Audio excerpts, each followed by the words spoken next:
अब आप भाई बन गए सीमा के हाथ से। आज से भाई हूँ, पक्का भाई हूँ कि इसके सारे दुख मेरे दुख और मेरे सारे सुख जो भी हैं, छोटे बड़े जितना भी हूँ, जैसा भी हूँ, वो मेरे सारे सुख मेरी बहन के हैं। बिस्मिल्लाहिर्रहमानिर्रहीम। अस्सलाम वालेकुम दोस्तों, सीमा हैदर ने अपने वकील एपी सिंह को बना लिया है अपना भाई, और इसके जवाब में एपी सिंह का क्या रिएक्शन आया है इस वीडियो के अंदर हम देखेंगे।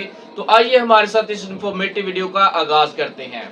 तोहफा लेके आए आप सीमा के लिए, राखी बांधी है। राखी बांधी है, बिल्कुल राखी बांधी। हमारे यहाँ राखी का बंधन ये सिर्फ कच्चा धागा नहीं है, ये प्यार है।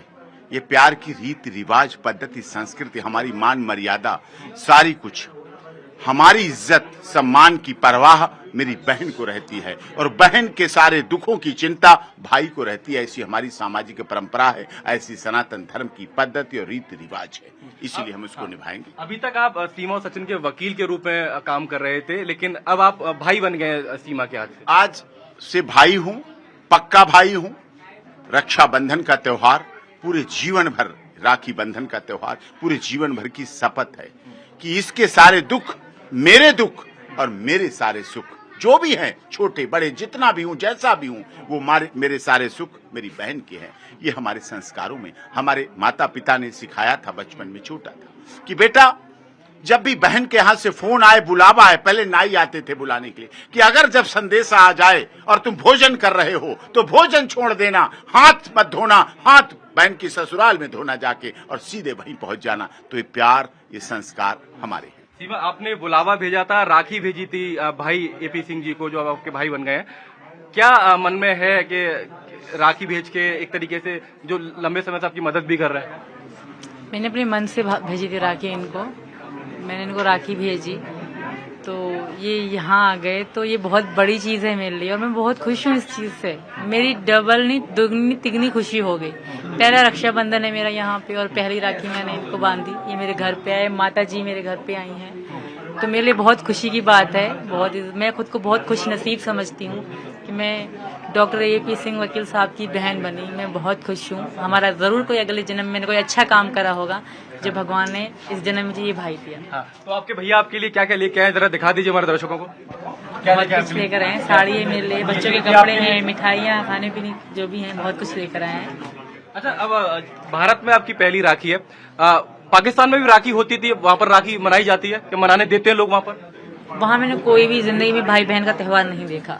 ये गहरी मेरा पहला रक्षाबंधन है और हिंदुस्तान में है और पहली राखी मैंने इनको बांधी है, तो मेरे लिए बहुत खुशी और बहुत बड़ी बात है मेरे लिए। भारत में आपकी पहली राखी है और यहाँ पर रक्षाबंधन पर कई सारे गाने भी चलते हैं, आपने सुने होंगे, और मैं सुन रहा था आप कुछ गाने गुनगुना भी रही थी। एक बार हमारे दर्शकों के लिए कोई गाना आप गुनगुना दें रक्षाबंधन पर भाई के लिए। थोड़ा सा गुनगुनाऊंगी। भैया मेरे राखी के बंधन को निभाना, भैया मेरे छोटी बहन को न भुलाना, भैया मेरे। जिम्मेदारी बढ़ गई है आपकी बहन की? नहीं, जिम्मेदारी 5 की जिम्मेदारी नहीं है, 50,000 गुना मानता हूँ मैं। 5 गुना नहीं मानता मैं, तो 50,000 गुना मानता हूँ।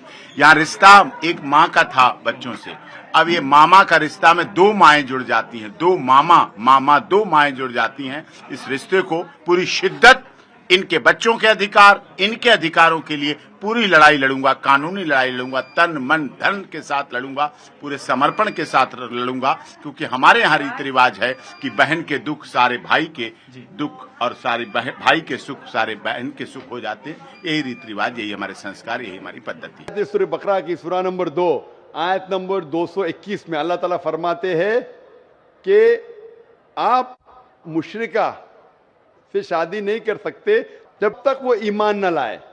मतलब जो गैर मुस्लिम हैं और शिर्क कर रही है, उससे आप शादी नहीं कर सकते जब तक वो ईमान ना लाए। और एक ईमान लाने वाली औरत चाहे कितनी भी बदसूरत हो, वो एक मुशरिका से बेहतर है। और आगे आयत कहती है कि लड़कियां मुशरिक लड़के से शादी नहीं कर सकती जब तक वो ईमान ना लाए। एक मोमिन आदमी चाहे कितना भी बदसूरत हो, वो बेहतर है बनिस्बत जो शिर्क करता है। इसकी वजह यह है कि इस्लाम में लिखा है कि अगर आप खुदा के अलावा किसी को और पूछते हैं, किसी और की इबादत करते हैं, ये सबसे बड़ा गुनाह है। और अल्लाह ताला फरमाते सूरह निसा में सूरह नंबर 4 आयत नंबर 48 में और सूरह निसा सूरह नंबर 4 आयत नंबर 116 में कि अल्लाह सुब्हाना व ताला अगर चाहे तो कोई भी गुनाह को माफ कर सकता है, लेकिन शिर्क को कभी नहीं माफ करेगा। अगर एक इंसान मुशरिक जैसा मर गया तो अल्लाह ताला कभी भी उसे माफ नहीं कर सकता, क्योंकि मुशरिक वो शख्स है जो शिर्क करता है और ये सबसे बड़ा गुनाह है, क्योंकि हमारा खालिक, हमारा मालिक, हमारा ईश्वर, हमारा खुदा, हमारा भगवान, अगर हम उसको गाली देंगे, ये सबसे बड़ा गुनाह है। जिसने हमें जिंदगी दी, जिसने ये सारी चीजें हमें दी दुनिया में, अगर हम उसको गाली देंगे, उसके अलावा किसी और की इबादत करेंगे, ये शिर्क हुआ। तो इसीलिए इस्लाम में इजाजत नहीं है कि एक मुस्लिम लड़का या लड़की कोई मुशरिक लड़का या लड़की से शादी करे, ये इजाजत नहीं है। इसीलिए शादी के लिए शर्त है कि दोनों का ईमान हो। और अगर आप हिंदू मजहब पढ़ेंगे तो हिंदू मजहबी किताब में भी यही लिखा है जो मैंने पहले पेश किया, पहला जो सवाल था भाई साहब का, और मैंने कहा कि हिंदू मजहब में भी यही लिखा है, ना तस्य प्रतिमास्ति, उस ईश्वर, उस भगवान, उस खुदा का कोई मूर्ति नहीं, कोई फोटोग्राफ नहीं, कोई पेंटिंग नहीं, कोई पोर्ट्रेट नहीं, कोई आइडल नहीं, कोई स्टैचू नहीं। अगर ये मान ले कि कम से कम जो यकसा है हिंदू और इस्लाम के मजहबी किताब में, कम से कम उसके ऊपर अमल करे तो अक्सर हमारे मुश्किलात दूर हो जाएंगी। जो यकसा नहीं है उसको कल डिस्कस कर सकते। और अगर आप तहकीक करते हिंदू मजहब की किताब पढ़ते और इस्लाम मजहब की किताब पढ़ते, दोनों में लिखा है खुदा एक है, दोनों में लिखा है कि खुदा का कोई बुत नहीं है, दोनों में लिखा है कि खुदा के अलावा किसी और की इबादत नहीं करना चाहिए, दोनों में लिखा है कि आखिरी पैगंबर मोहम्मद सल्लल्लाहु अलैहि वसल्लम में, दोनों में लिखा है कि शराब नहीं पीना चाहिए। मैं हवाले दे सकता हूँ और मैं तकरीर लिख दिया हूँ, similarities between Islam and Hinduism, Islam और हिंदुइज्म में यकसानियत, दोनों किताब में आप अगर पढ़ेंगे कुरान मजीद में सूरह माइदा सूरह 5 आयत नंबर 90 में लिखा है कि शराब पीना हराम है। अब Manusmriti chapter number 9 verse number 225 पढ़ेंगे, उसमें लिखा है शराब पीना हराम है। अगर आप तहकीक करेंगे काफी यकसानियत है। इस्लाम मजहबी किताब में लिखा है कुरान में सूरह नूर में सूरह नंबर 24 आयत नंबर 30 और 31 के अंदर हिजाब के बारे में, औरत को अल्हम्दुलिल्लाह हिजाब में होना चाहिए, सर से ढका होना चाहिए उसका जिस्म। आप अगर हिंदू मजहब किताब पढ़ेंगे ऋग्वेद बुक नंबर 8 में लिखा है और ऋग्वेद बुक नंबर 10 में भी लिखा हुआ है कि औरत को अपने सिर के पल्लों को डालना चाहिए चेहरे पे।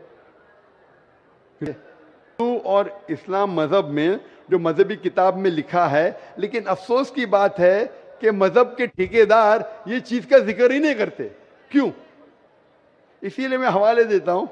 मैं कोई आलिम नहीं हूं, मैं कोई पंडित नहीं हूं, मैं अपने आप को तालिबे इल्म कहता हूं, लेकिन मैं हमेशा हवाला देता हूं।